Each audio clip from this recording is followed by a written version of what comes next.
시청자 여러분 안녕하십니까. 김종현 애널리스트입니다. 증시가 2000선을 눈앞에 둔 상황에서 여러가지 이슈가 서로 맞부딪히고 있습니다.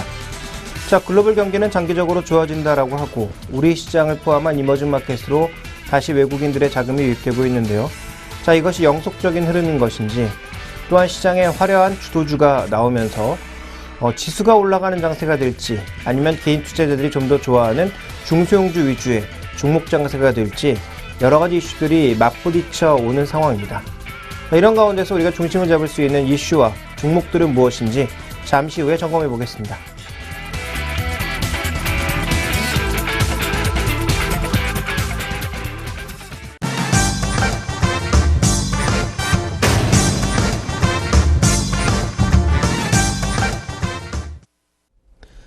자, 오늘 살펴볼 이슈는 이미 모두에서 언급드렸던 것처럼 현재 시장의 화두는 종목 장세가 될 것인가 아니면 지수가 좀 많이 올라가는 그런 지수 위주의 장세가 될 것인가에 대한 논란거리가 놓여있는 상황이고요. 어떻게 보면 미국 시장도 마찬가지라고 봐야 되겠죠. 많이 오른 종목군들의 조정, 상대적으로 덜 오른 종목군들의 선방, 이런 것들이 나타나고 있는데, 자, 우리 시장 내에서도 기간을 조금 넓혀보면 가장 많이 내렸던 대표적인 종목, 우리가 흔히 저평가라고 얘기하는 종목은 두 가지 부류가 있습니다. 주가가 고점 대비해서 많이 내려간 종목도 일시적인 낙폭과대 저평가라고 볼 수 있고요. 또 밸류에이션 기준으로 절대 저평가에 들어가 있는 이런 종목군들, 어떻게 보면 본질적인 의미에서 저평가는 밸류에이션 기준에서의 저평가라고 봐야 되겠지만 낙폭과대주에 대해서도 일시적인 저평가 과정, 좀 과대 낙폭 이런 것들에 대해서 많이 생각을 하고 있는 국면이기 때문에 어떻게 보면 대표적인 업종 중에 하나라고 볼 수 있는 건설업종의 추이를 지켜보는 것이 중요한 이슈가 될 것 같습니다. 이슈를 엮어보자면 국내에서는 또 부동산 정책과 관련된 부분들, 해외 쪽에서는 해외 건설 산업이 얼마나 좋아질지 여부를 점검해보는 게 좋을 것 같은데요. 자, 오늘 이 시간에서는 이슈 깨부스 시간에서 건설업종에 대해서, 특히 해외 건설업종에 대해서 어떤 변화가 나타나고 있는지 점검해보고요. 또 국내의 변동 요인을 살펴보면서 관련된 투자 종목 조금씩 가려내도록 하겠습니다. 자, 그럼 가장 먼저 봐야 되는 것은 최근에 들려오는 뉴스, 어떤 뉴스들이 많이 있습니까? 건설업종에 대해서는 해외 수주가 나쁘지 않다. 특히 수주산업들 중에서 건설, 조선을 비롯한 대부분의 수주산업이 성적이 좋다라는 그런 얘기 많이 나오고 있는데요. 정말 좋은지 확인해 보도록 하겠습니다. 자, 지금 준비된 그림을 보시면 메나 지역이라고 하죠. 미들이스트, 노스아프리카, 즉 중동과 북아프리카 지역이 우리나라 건설업체들 해외 진출의 가장 핵심적인 지역입니다. 수익성 물론 안 좋죠. 그리고 경쟁 굉장히 치열합니다. 바로 옆에 스페인을 비롯한 이탈리아 같은 유럽 업체들이 있고요. 자국 업체들과의 경쟁도 해야 되고요. 중동 같은 경우는 자국 업체가 거의 없다라고는 하나 바로 옆에 아시아 업체들이라든지 굉장히 많은 업체들과 치열한 경쟁을 해야 되는 상황이죠. 최근에 또 일본도 독을 품고 달려들고 있는 상황이기 때문에 수익성 좋지 않지만 과연 이쪽에서 매출이 잘 나오느냐, 기본적으로 벌이가 되느냐, 이 부분이 핵심적인 부분인데, 준비된 그림을 보시면 2012년부터 14년까지 이 메나 지역, 중동과 북아프리카 지역에서 해외 수주가 얼마나 잘 이루어지는지를 월별로 나타낸 것입니다. 시기적인 특성을 보시면 예산을 잡았다가 예산을 그 후에 점점 집행하기 때문에 이후로 가면 갈수록 늘어나는 모습을 나타내고 있습니다. 그런데 올해 2014년 보시면요, 1월과 2월달 실적이 작년, 재작년보단 월등하게 좋은 모습 보여주고 있습니다. 그러면 후반으로 가면 갈수록 금액이 좀 커지는 상황이기 때문에 적어도 중동과 관련된 건설업종의 흐름은 나쁘진 않다. 작년, 재작년보다 분명히 좋아지고 있다. 자, 이런 관점에 이해가 가능하겠죠. 그래서 2012년 GS건설의 실적을 기반으로 깨지기 시작했던 2014년 1분기죠. 그때부터 깨지기 시작했던 건설업종의 흐름이 조금씩 해외 쪽에서는 긍정적인 모멘텀을 받지 않을까라는 기대도 나오고 있습니다. 수익성의 문제겠죠? 워낙 경쟁이 치열하다 보니까 수익성 자체는 아직까지 문제가 될 것으로 보여지고 있습니다. 그렇지만 어쨌든 공사량 자체, 발주량 자체가 증가하고 있다는 것은 어떤 의미에서든 긍정적이죠.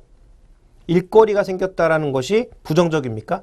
회사에게 어쨌든 그것이 향후 나중에 조금의 적자로 다가온다 하더라도 건설업종, 어떻게 보면 계속 돈을 돌려야 되는 업종입니다. 약간의 부채를 안고 갈 수밖에 없는 그런 업종이기 때문에 일감이 이렇게 늘어나고 있는 것은 기본적인 그림이 나쁘다라고 할 수 없는 국면이다. 이렇게 봐야 될 것 같고요. 그 다음 그림을 살펴볼까요? 자, 다음 그림 보시면 어느 쪽에서 늘었는지를 살펴볼 필요가 있습니다. 자, 2013년 예산과 2014년 예산을 비교해 봤을 때 어느 쪽에 예산이 많이 늘었는지 봤더니 인프라 건설, 예를 들어서 지금 걸프 지역에는 뭐 지하철이라든지 이런 거 많이 짓고 있거든요. 그러니까 이런 인프라 건설 자체가 좀 많이 늘어날 것으로 예상이 되고 있고요. 화학 조금 늘어나지만 석유화학 쪽의 증가분은 뭐 좀 무시해도 될 정도라고 보여지고 있고, 오히려 전력 산업은 좀 줄어들었고요. 리파이닝, 정유 쪽이 많이 늘 것으로 예상이 되고 있습니다. 또 오일가스 플랜트가 많이 늘 것으로 예상이 되고 있고요.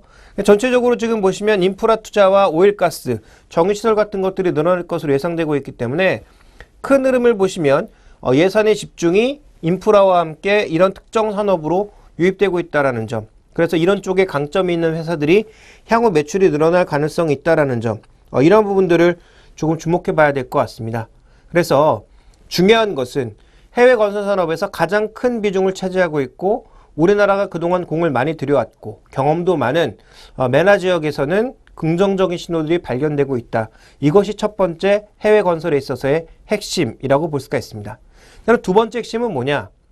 중동에서 수익성이 좋지 않습니다. 그러면 다른 지역으로 진출하는 것이 핵심이 아닌가 이렇게 판단되고 있는데요. 최근에 국내 건설업체들이 서서히 진출을 시작하는 지역이 있습니다. 메나에 이어서 동남아시아를 포함한 아시아 쪽에 진출을 했고요. 그 다음에 새로운 지역으로 진출을 앞두고 있는 상황인데요. 이런 진출이 왜 나타나고 있는지도 살펴볼 필요가 있겠죠.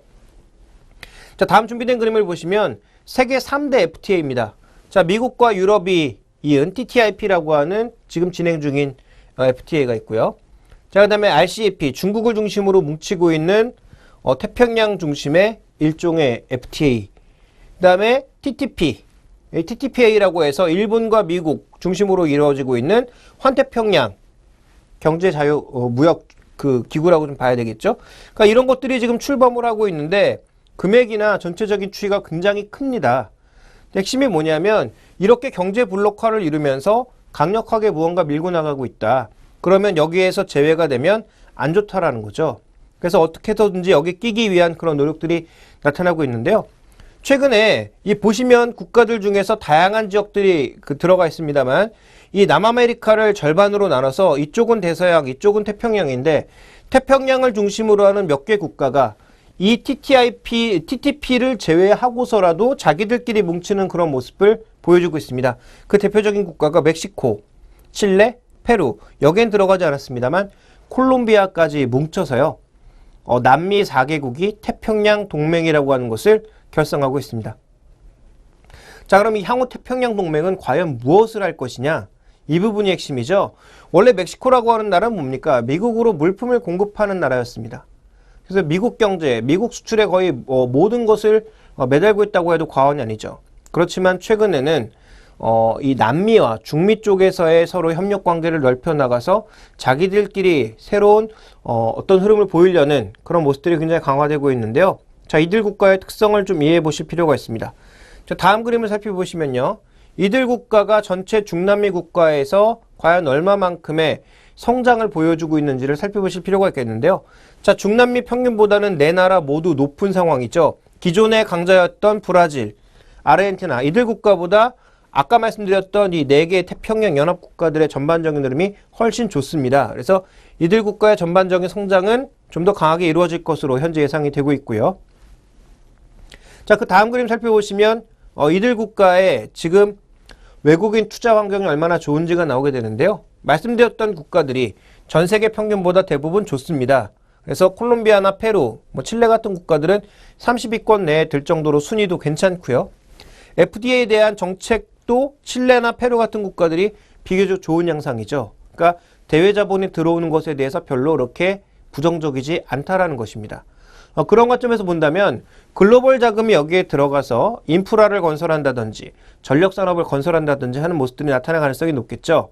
그 대표적으로 지금 한국 기업들이 어떤 모습들을 보여주고 있냐면 멕시코에 들어가서 한국전력이 전력 산업들, 새로운 이 발전소를 만드는데 굉장히 많은 공을 들여서 이미 하나를 수주를 했고요. 향후 추가 투자도 할 것으로 예상이 되고 있는 상황이고, 조선중공 같은 경우에도 칠레나 페루 같은 쪽에 이제 아무래도 바다를 인접한 국가다 보니까 여러 가지 공업 용수들 이런 것들이 굉장히 많이 쓸모가 있겠죠. 그래서 담수화 플랜트 같은 것들이 진출해 나가고 있는 상황이고요.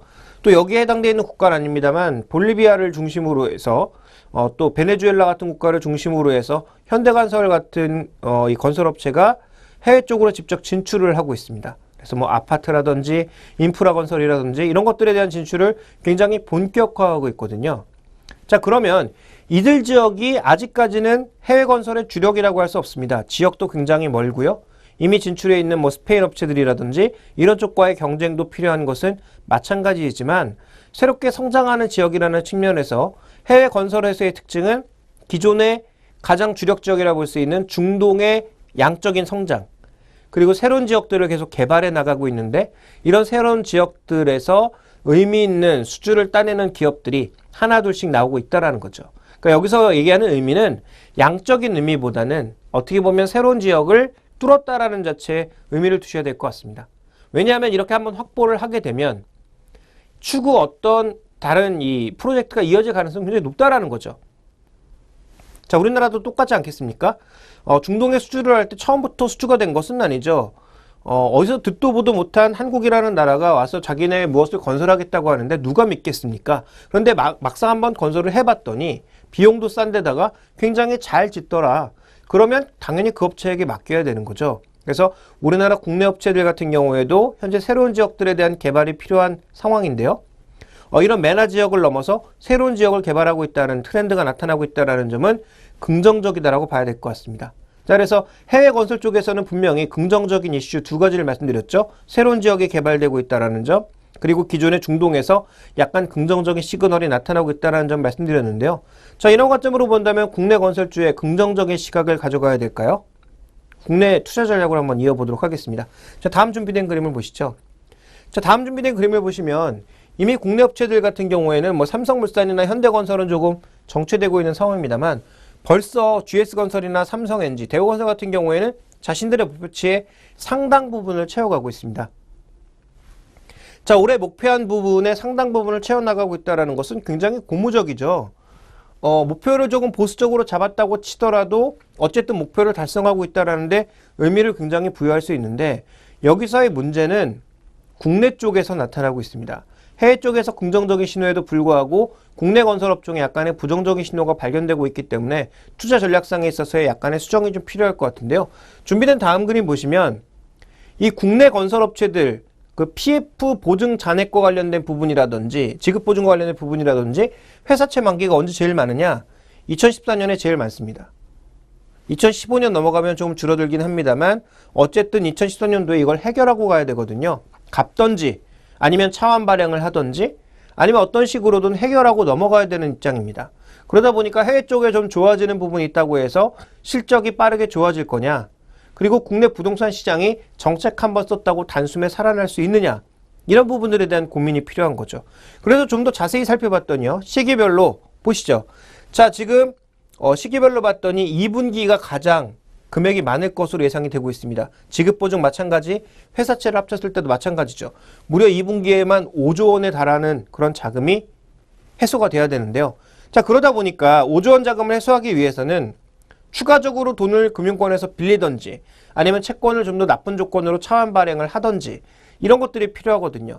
최근에 주요 건설업체들의 신용등급이 많이 낮아진 상황이기 때문에 기존은행과 똑같은 조건으로 발행할 수는 없다고 보여집니다. 그렇다면 금융비용이 추가적으로 늘어날 가능성, 혹은 뭐 증자라든지 아니면 추가적인 차환 발행 과정에서의 이 자금 소요가 늘어나면서 금융비용이 증가할 가능성에 대해서 우리가 대비를 좀 해봐야 된다는 거고요. 다음 그림 살펴볼까요? 그래서 어떤 업체들이 이렇게 문제가 되나 봤더니, 자, 올해 가장 금액이 많은 쪽은 롯데건설, GS건설, 두산중공업, 동부건설, 현대건설 이런 업체들입니다.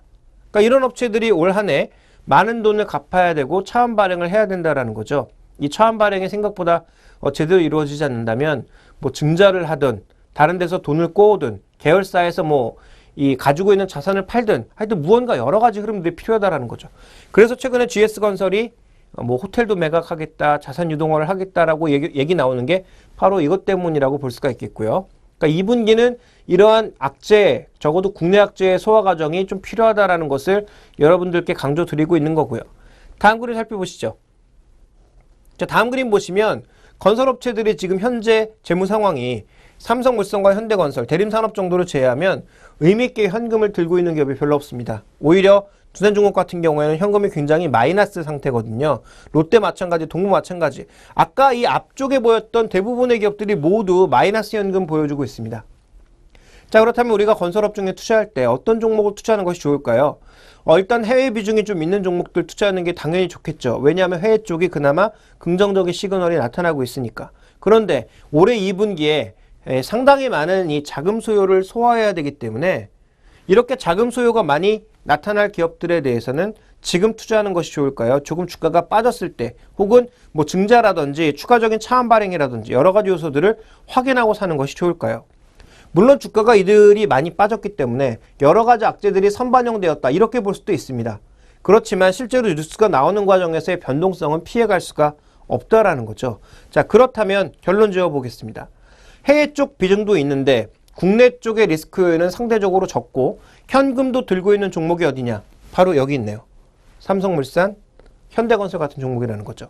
그러니까 이들 종목에 대해서는 우리가 조금 비교적 2분기 이슈와 상관없이 해외 쪽에서의 긍정적인 반응, 또 삼성물산 같은 경우에는 다 아시겠지만 가지고 있는 삼성그룹의 지분을 통한 지분가치의 상승 효과 이런 것들을 노려보면서 비교적 긍정적인 관점을 이어가자라는 것이 저희 기본적인 시각입니다. 그렇다면 현금도 있고 2분기 국내 요인의 상대적인 부담 요인도 작은 삼성물산과 현대건설이 건설업종에서는 당연히 제일 선호할 수 있는 종목이 될 수밖에 없다라고 판단하고 있고요.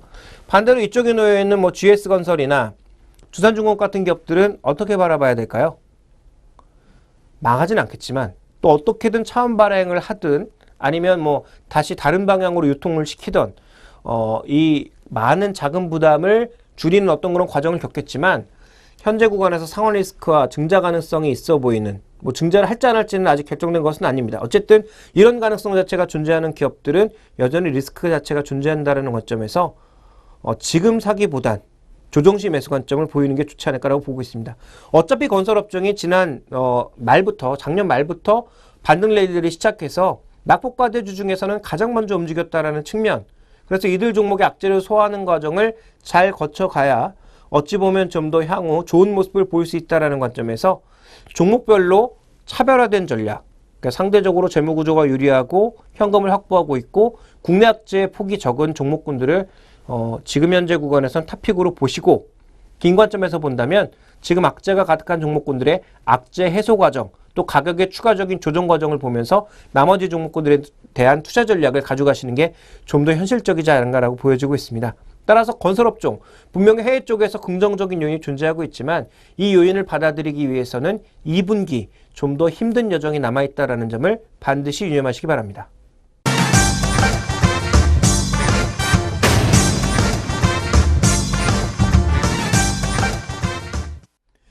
네, 오늘 종목 대 종목에서는 가장 먼저 살펴볼 핫 종목, 한국전력부터 살펴보도록 하겠습니다. 자, 한국전력이 소리 없이 강하다라는 말이 참 어울리는 것 같습니다.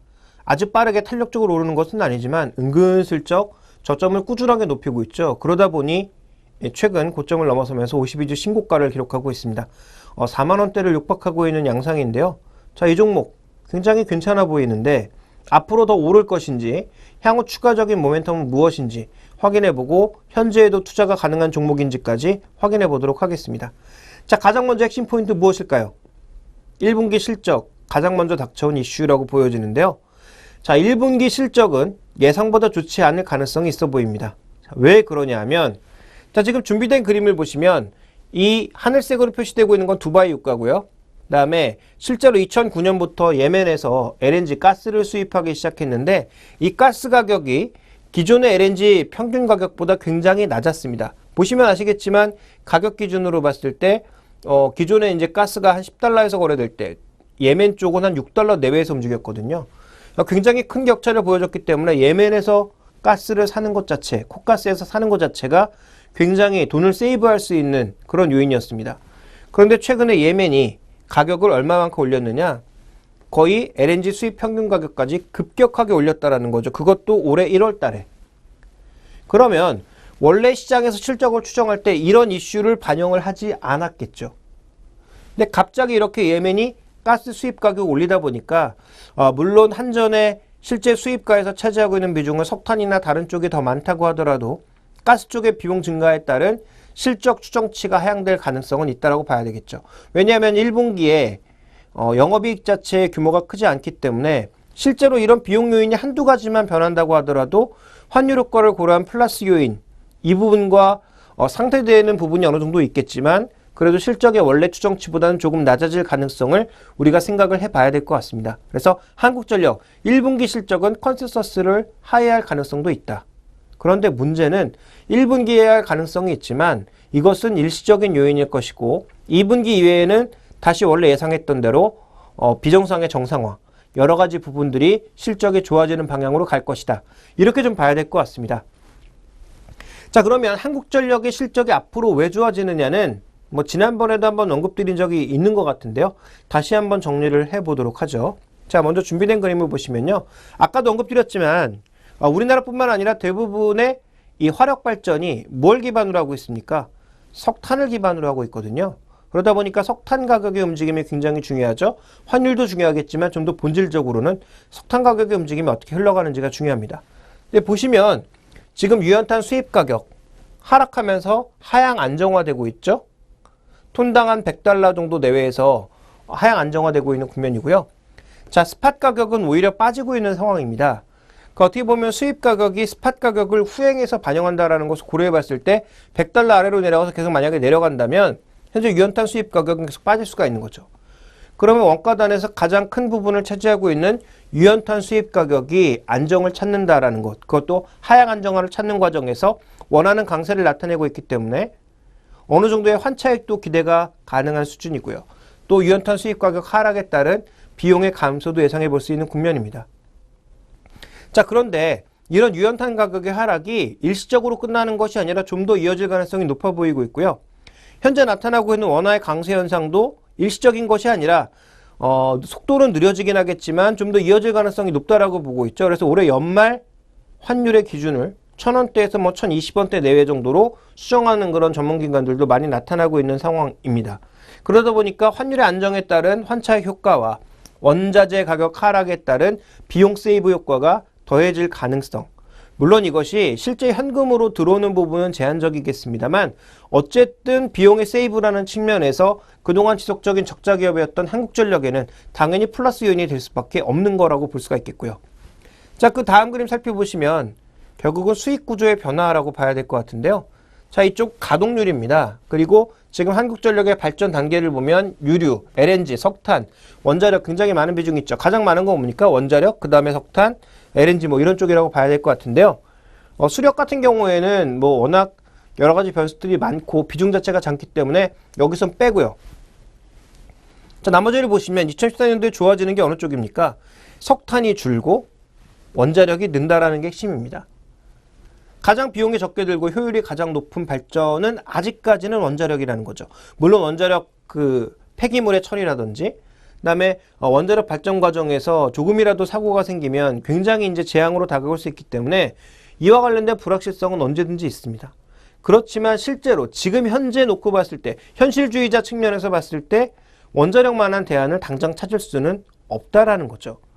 그러다 보니까 지금 박근혜 대통령 같은 경우에도 원자력 같은 경우에는 원래 좀 조심해야 되겠지만 수정해서 계속 쓰는 방안 그리고 6차 전력 개발 쪽에서도 원자력의 비중은 줄이기보다는 늘려나가는 방향으로 수정을 했습니다. 그래서 처음에 나왔던 그 얘기의 기준을 보면 원자력의 비중을 확고하게 좀 줄이면서 다른 그린 에너지 쪽을 많이 넓히는 방향으로 가지 않겠느냐 이렇게 생각을 했었지만 실제로는 그렇게 흘러갈 것 같지는 않습니다.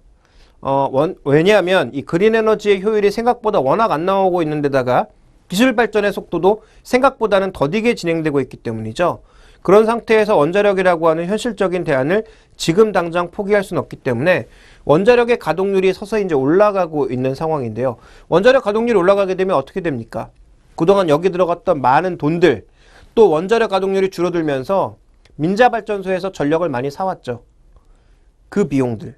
이런 비용들을 세이브할 수 있는 요인이 있다는 측면에서 또 실적 측면에서는 올해 긍정적인 요인들이 충분히 존재하고 있고요.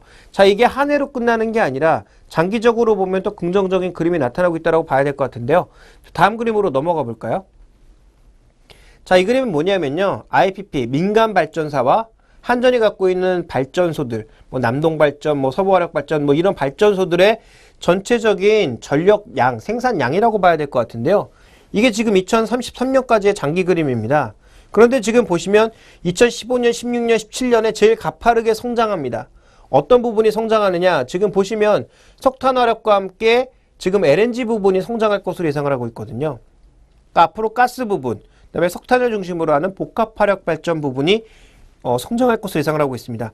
실제로 원자력을 아주 많이 넓혀갈 수는 없기 때문에 원자력을 대체할 수 있는, 왜냐하면 지금 우리나라도 자꾸 뭐 이제 블랙아웃 얘기가 나오면서 전력량 자체가 부족하다는 얘기가 많이 나오고 있습니다. 그래서 추가적인 발전을 많이 해야 되죠. 그 과정에서 뭐 태양광도 생기고 풍력도 생기고 조력도 생기고 많은 그런 자연에너지를 이용한 발전소 생기겠지만 이런 것들로 채울 수 없는 양이 많다라는 점에서 기존에 이제 가격이 낮아지는 가스를 이용한 가스 발전들이 앞으로 늘어날 것으로 예상이 되고 있죠. 특히 민간 발전소 쪽에서는 가스 발전 쪽을 많이 늘릴 것으로 예상이 되고 있고요. 미국의 셰일가스, 중국의 셰일가스, 뭐 캐나다, 호주, 프랑스 이런 국가들의 셰일가스의 개발이 앞으로 많이 이루어질 것이기 때문에 그와 관련된 전력 개발 발전소들이 많이 생길 것으로 예상이 되면서 향후 발전 생산 능력 자체가 증가한다는 것은 매출 증가 요인이죠. 그래서 이 부분도 장기적으로 긍정적으로 반영된다라고 봐야 될 것 같습니다. 자, 그렇게 본다면 향후 이 한국전력의 흐름은 밝다라고 봐야 될 것 같고요. 그럼 투자 전략상 어떤 전략으로 봐야 될까요? 당연히 장기 매수 관점으로 봐야 된다라고 봐야 된다라고 판단하고 있는데 문제는 뭐냐? 일단 당면한 이슈가 한 가지 있습니다.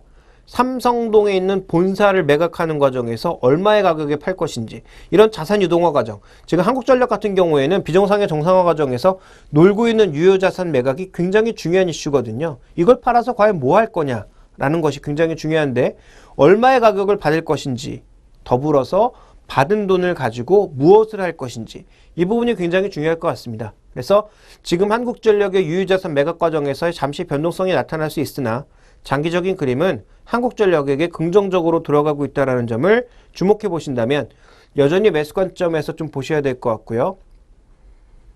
지금 현재 PR 관점에서의 투자는 아직까지는 조금 이른 것 같습니다. 여전히 PBR 중심의 투자가 유리하지 않을까라는 판단이기 때문에 PER보다는 PBR에 근거한 투자 관점으로 바라보시기 바랍니다. 자, 그렇다면 이렇게 좀 좋은 종목을 말씀드렸다면 상대적으로 시장에서 좀 부진에 빠져 있는 종목도 살펴봐야 될 텐데요. 자, 바로 정유주입니다. 정유주 최근에 약간 반등을 하고 있습니다만 신저가가 난 이후의 반등이라서 굉장히 조금 불안한 요소들이 많이 있다라고 보여지는데, 정유업종 실적 바닥을 친 것인지 확인해 보도록 하겠는데요. 먼저 왜 주가가 이렇게 빠지고 실적이 나빠지고 있는지 원인부터 확인해 보겠습니다. 자, 먼저 준비된 그림을 보시면요. SOL 같은 경우에는 실적이 좋아지고 기대를 가졌던 이유 중에 하나가 파라자일렌이라고 하는 석유화학 제품의 생산량을 늘리면서 이게 중국에서 수요가 엄청나게 갑자기 증가하는데 물건을 갖다 댈 데가 없었거든요. 근데 SOL이 공격적으로 파라자일렌 물량을 늘리면서 이것에 관련된 기대감이 굉장히 높아졌습니다. 자, 기존의 정유 관련된 석유 제품 판매, 윤활기유 판매 이런 것들도 긍정적이었지만 좀 더 긍정적이었던 것은 파라자일렌과 관련된 모멘텀이었는데요. 자, 중국에서 파라자일렌 수요가 부족하다 보니까 어떻게 됐습니까? 여러 군데서 수입하다가 이제 자기들이 만들어내면서 공급 과잉에 빠진 거죠. 그러다 보니 보시는 차트에서처럼 파라자일렌 가격이 급락했습니다. 그러니까 당연히 PX 나프타 마진도 급락을 한 거죠. 그러니까 마진이 빠지니까 당연히 기대했던 수익이 나올 리가 없죠. 그러다 보니 전반적인 수익성이 좀 많이 떨어졌다라고 봐야 될 것 같고요. 자, 다음 그림 살펴보시면 실제로 복합 정제 마진도 그렇게 긍정적으로 움직이지는 않았습니다. 그래서 가장 중요한 핵심 모멘텀이었던 파라자일렌 가격의 하락도 부담스러운데 본업이라고 볼 수 있는 복합 정제 마진의 흐름도 상대적으로 좀 부진할 것으로 예상이 되면서 결국은 정유 정제 마진도 별로, 윤활기유 쪽에서는 좀 이익이 나고, 그리고 이 파라자일렌과 같은 석유화학 제품들에서 이익이 나지 않으니까 결국은 수익성이 뚝뚝 떨어질 수밖에 없는 거죠. 그래서 과거 굉장히 고배당주, 고수익성 종목이었던 SO일의 전반적인 흐름이 최근에 온산의 또 그 원유 유출과 같은 그런 사고까지 맞으면서 투자 심리가 굉장히 악화된 거죠. 그래서 주가는 굉장히 어려운 모습들을 그동안 좀 보여왔다라고 봐야 될 것 같습니다. 그래서 전체적인 그 흐름을 좀 더 짚어보도록 하겠는데요. 다음 그림 보시죠. 다음 그림 보면 지금 석유화학 제품들의 전체적인 스프레드도 모두 하향 국면입니다. 그래서 지금 뭐 휘발유, 등유, 경유 빠지지 않고 가리지 않고 모두 하락하고 있는 국면이고요. 현재 지금 원유가 안 빠지고 있습니다만 대부분의 뭐 고유형 중유나 이 상품들, 원유를 정제해서 만드는 상품들의 가격 스프레드는 모두 안 좋아지고 있다는 거죠. 즉 원유 가격은 비교적 견조한데 나머지 제품 가격들이 계속 빠지고 있다는 겁니다. 이것은 결국은 중국이라든지 여타 국가들 쪽에서 정유 정제 설비가 정상화되거나 새롭게 생기는 과정에서 나타난 트렌드라고 봐야 될 것 같고요. 이 트렌드는 쉽게 바뀌지 않는다라는 것이 핵심입니다.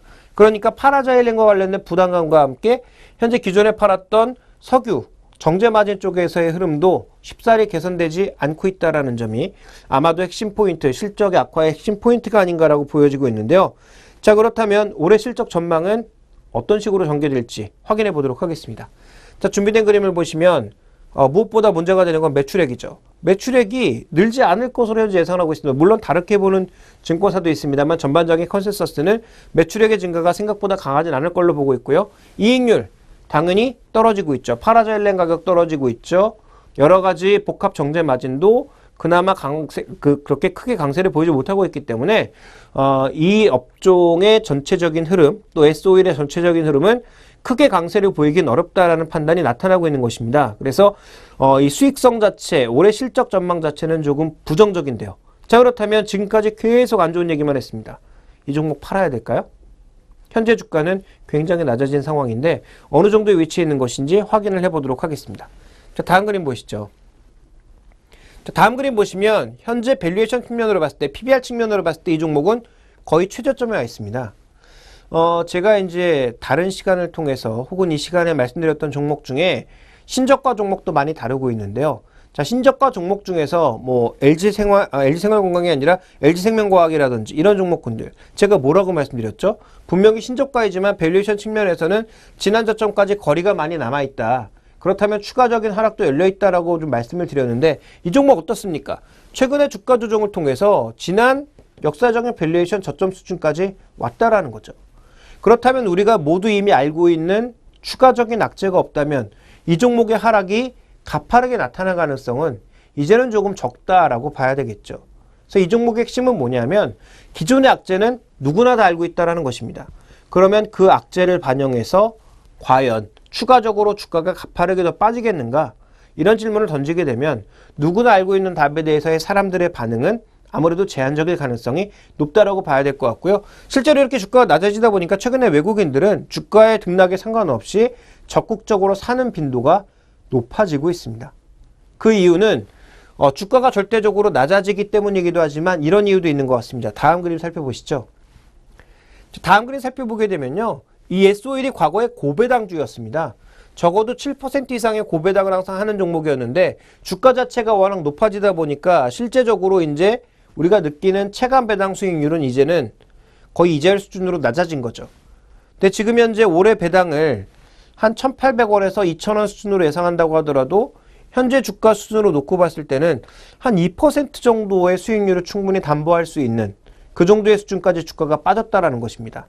근데 이 종목은 다 아시겠지만 아람코라고 하는 이 사우디의 석유회사가 운영하는 그런 기업이기 때문에 배당 정책 자체가 굉장히 공격적입니다.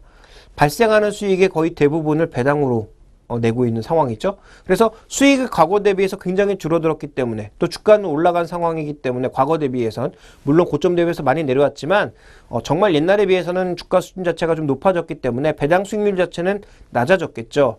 그런데 현재 2%에 육박하고 있는 현재 배당 수익률, 시가 대비 배당 수익률을 고려해보면 여기서 추가적으로 내려가게 되면 어떤 메리트가 발생합니까? 시장의 이자율 한 2% 중반 이상의 배당 수익률을 기대할 수 있기 때문에 배당 펀드들이 가만히 있지 않는다는 거죠. 저가 매수가 충분히 들어올 수 있는 여건이 마련된다는 것입니다. 그러니까 S-오일 같은 경우에는 다소 좀 복잡할 수 있는데요. 추가적인 하락이 제한적이다라는 것이 핵심 포인트입니다. 그래서 여기서 우리가 기존에 알고 있던 그 정도 이슈가 아니라 추가적으로 주가를 끌어낼 수 있을 만한 추가 악재가 터지지만 않는다면 제가 보기에는 저점은 확인했다라는 거죠. 다만 여기서 반등을 강력하게 이끌 수 있는 이슈가 있느냐? 이 부분에 대해서는 저건 좀 의문스럽습니다. 그래서 반등 자체의 폭이 크지 않을 것이기 때문에 결국은 저점 정도의 수준에서는 트레이딩 정도 혹은 단기 매수 정도는 가능한 전략이 아니겠느냐. 장기적으로는 윤활 기후는 여전히 괜찮을 것으로 예상이 되고 있는데요. 다른 석유 부분이라든지 정제 마진 부분, 파라자일렌을 포함한 석유화학 제품들의 가격이 빠르게 회복될지 여부를 살펴봐야 될 것 같은데, 이것은 뭐 중국 수요나 최근에 이게 수출 단계가 넓어지고 있는 뭐 동남아라든지 유럽이라든지 이런 쪽에서의 수요가 계속 증가할 수 있는지 이 부분을 확인해야 된다라는 것입니다. 그래서 장기는 조금 고민이 필요하다. 그렇지만 단기적으로는 바닥 확인 신호가 나왔다라는 측면에서 단기 투자 전략상에서는 외국인들의 호흡에 맞추어 투자해볼 만한 가치가 있는 종목이 아닌가, 이렇게 판단이 되고 있습니다.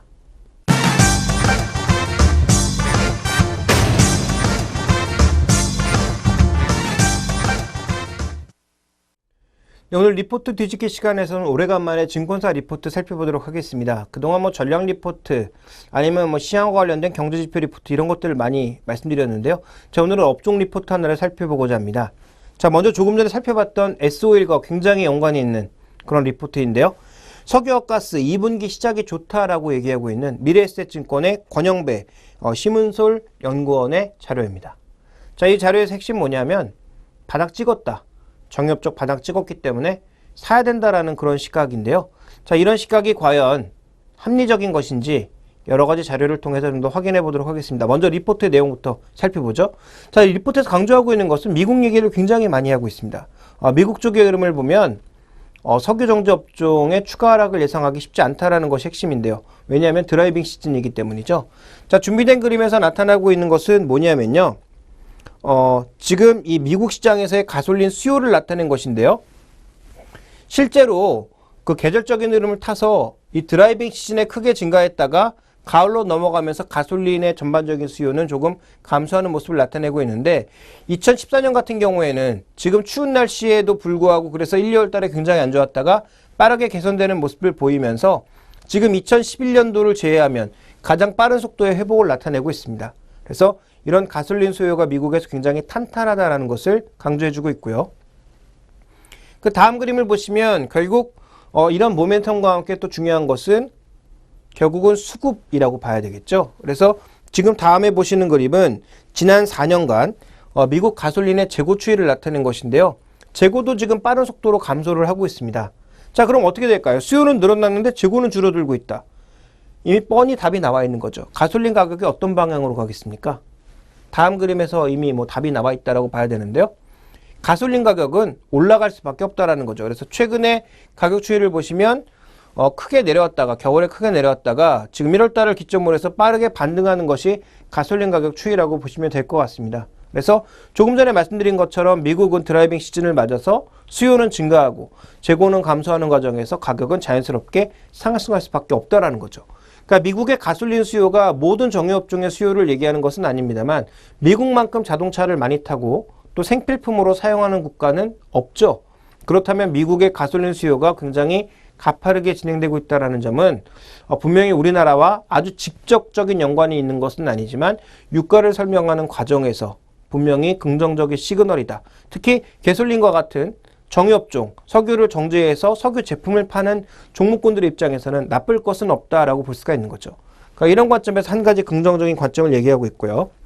그 다음은 정유업종의 수익성 자체를 조금 끌어올릴 수 있는 그런 요인들이 존재하고 있다라고 보고 있는데요. 어떤 내용인지 살펴보도록 하겠습니다.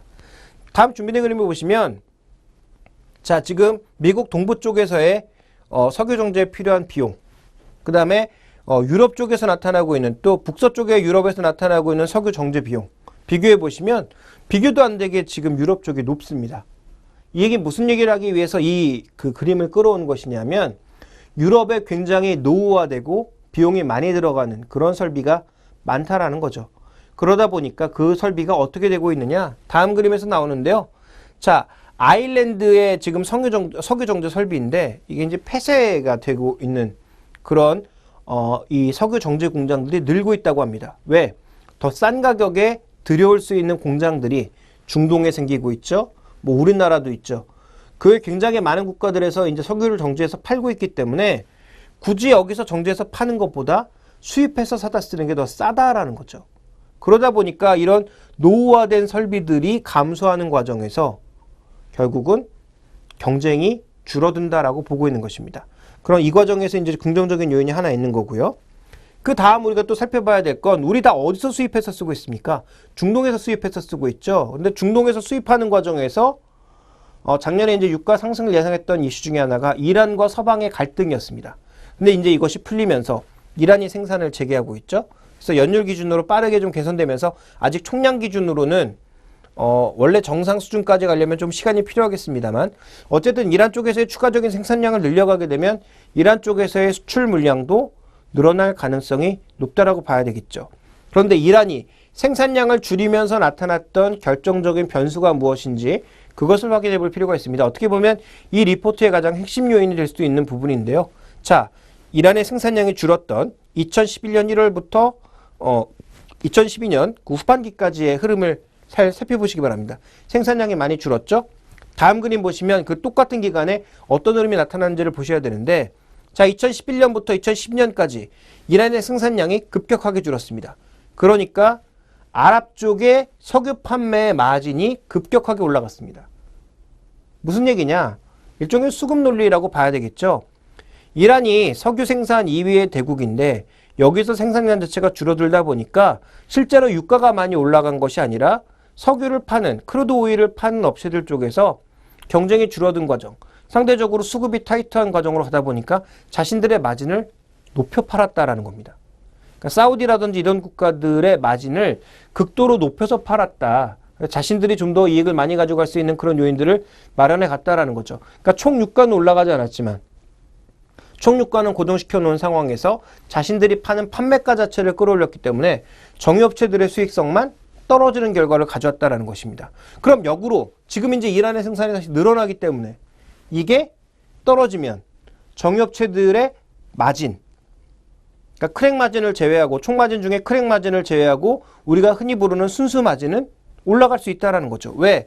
그동안 상대적으로 비싸게 팔았던, 유가는 고정된 가운데 비싸게 팔았던 이 OSP라고 하는 것이 결국은 떨어질 수밖에 없기 때문에 이렇게 이제 보고 있는 겁니다.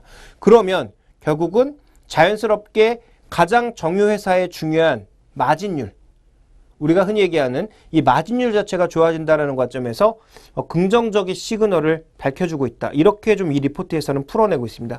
그래서 다음 준비된 그림을 좀 보실 필요가 있겠는데요. 다음 준비된 그림을 보시면 이 리포트에서 이제 제가 반박하고 싶은 그런 얘기들이 나오는데 아까 얘기했던 그 모든 내용들을 우리가 아주 긍정적으로 받아들인다고 하더라도 과연 전 세계에서 석유의 수급이 좋아지고 있는 상황이냐, 이 부분은 반드시 따지고 넘어가야 될 것 같습니다. 근데 준비된 그림에서 나오고 있는 것은 중국 석유 제품이 이제는 수입국에서 순수출국으로 돌아서고 있다는데 주목해 볼 필요가 있을 것 같습니다. 우리가 가장 많이 석유 제품을 팔았던 국가가 어디냐면 중국이라는 거죠. 근데 중국에도 리파이너리 설비들이 늘어나기 시작하면서 중국이 이제 순수출로 돌아섰습니다. 물론 시기적인 특성이나 여러 가지를 고려해 봤을 때 중국에서 일시적으로 올랐다가 다시 순수입국으로 돌아설 가능성은 열려 있다고 하더라도 그러면 중국의 석유의 전반적인 탄력, 모멘텀 자체가 어떻게 되고 있는지를 그럼 확인해 볼까요? 다음 그림을 보시죠. 다음 그림을 보시면 이 그림은 중국의 전체적인 이 석유의 이 모멘텀, 그러니까 수요량 자체를 변화율로 나타낸 것인데 YY로, 그러니까 작년 대비해서 전년 동월비 어떻게 움직이는지 나타낸 것인데 보시면 추세적으로 감소하고 있습니다. 그러니까 총량 자체는 증가하고 있지만 늘어나는 곡선 자체가 이제는 완만해지고 있다는 거죠. 그러니까 중국의 석유 수요 자체가 줄어들고 있는 가운데 중국은 리파이너리 장비 증가에 따른 리파이너리 설비 증가에 따른 석유의 순수출국 전환 가능성이 제기되고 있다는 것을 주목해 볼 필요가 있는 거죠. 그럼 우리가 그동안 중국에다 가장 많이 석유를 팔았는데 중국 이외의 지역도 물론 뚫어낼 수 있겠습니다만 아까도 언급드린 것처럼 이런 리파인 장비는 중국에서 늘리고 있고 중동에서 늘리고 있고 여러 군데에서 여전히 늘려나가고 있다는 거죠.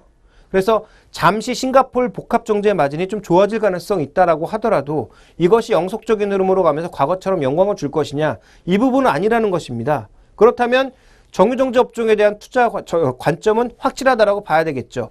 밸류에이션상 바닥이냐, 아까 SOL에서 말씀드린 것처럼 뭐 배당 수익률 기준으로 바닥이 왔느냐, 이 정도는 충분히 확인할 수 있는 영역인 것 같습니다. 그리고 실적도 어느 정도 바닥을 치고 확인할 만한, 돌아설 만한 요인들이 있는 것도 사실이나, 중요한 것은 과거만큼의 영화를 누릴 수 있느냐에 대해서는 전 100% 아니다라고 보고 있고요.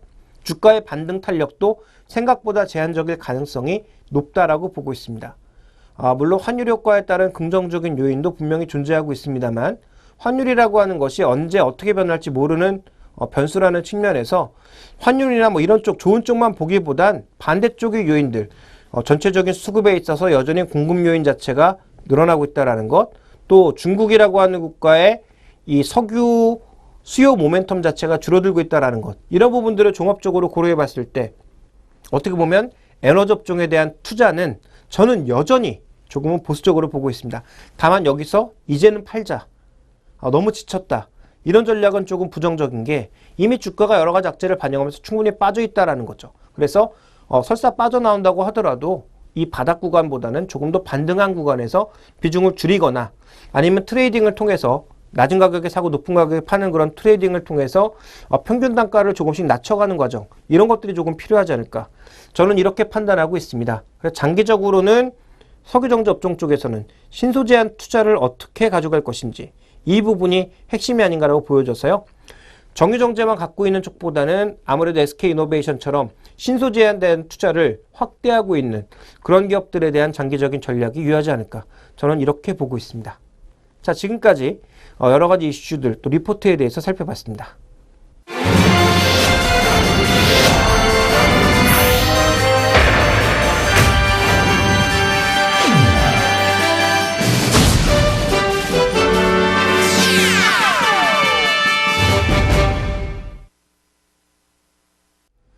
네, 오늘 제가 말씀드린 것의 핵심이 무엇인지 다 아시겠습니까? 아마 제가 오늘 말씀드린 종목, 리포트, 이슈 전부 낙폭과대주들, 시장에서는 약간 소외되었던, 장기적으로 소외되었던 그런 종목군들에 대한 말씀을 일괄적으로 드리고 있습니다. 이 중에서는 물론 한국전력처럼 이제 추세적으로 좀 좋아지는 종목도 있지만 아직까지 본질적인 상승을 나타내기에는 한계에 있는 종목도 충분히 있다라는 거죠. 여기 오늘 건설, 정유화학, 뭐 이 유틸리티 이런 종목들을 말씀드렸는데, 여기에 만약에 이제 뭐 철강이라든지 이런 조선 이런 종목군들만 더 추가를 했다면, 거기다 뭐 증권업 정도만 추가를 했다면 거의 낙폭과대주 대부분을 다 말씀드린 것이 아닌가, 이렇게 판단이 되고 있는데요. 낙폭과대주 그리고 많이 내린 종목들, 상대적으로 밸류에이션이 저평가를 받고 있는 종목군들은 다 이유가 있습니다. 그냥 빠진 것은 아무것도 없다라는 거죠. 우리가 흔히 얘기하는 변증법적 유물론에서 얘기하는 건 모든 것은 연관되어 있고 다 이유가 있다라는 것인데, 분명히 빠진 것은 이유가 있다라는 것입니다. 그 이유가 해소되기 이전까지 주가의 탄력적인 반등은 생각보다 쉽지 않다라는 점. 그리고 국내 수급보다는 외국인들의 수급, 또 혹은 국내 수급이 따라준다고 하더라도 좀 더 장기적인 관점에서의 투자가 유리하다는 판단을 하고 있기 때문에 여러분들이 투자를 하실 때는 분명히 각 업종에서 핵심적인 종목군들, 또 밸류에이션 측면을 보더라도 상대적으로 제일 그 업종 내에서 저평가되고 있는 종목들의 수급 개선 여부를 확인하고 접근하시는 게 가장 좋은 그 흐름이 아닐까라고 판단하고 있고요. 그런 관점에서 본다면 단기적으로는 밸류에이션이 싼 종목을, 장기적으로 봤을 때는 실적 개선과 수급의 개선 속도가 빠른 종목에 대해서 접근하시는 것이 결국은 전략의 핵심이 아닌가라고 보여지고 있고요. 이들 종목의 추가적인 반등이 제한적이라면 지수의 상승 속도도 IT와 자동차만 가지고는 강하게 이끌어 나가기 어렵다라는 점도 다시 한번 생각해 보시기 바랍니다. 지금까지 저는 1시간 동안 여러분들에게 낙폭과대주, 최근에 시장에 핵심이 되고 있는 종목군들에 대해서 말씀드렸고요. 다음 시간에는 다시 움직일 수 있을 만한 신기술주에 대해서 살펴보도록 하겠습니다. 1시간 동안 시청해 주셔서 감사합니다.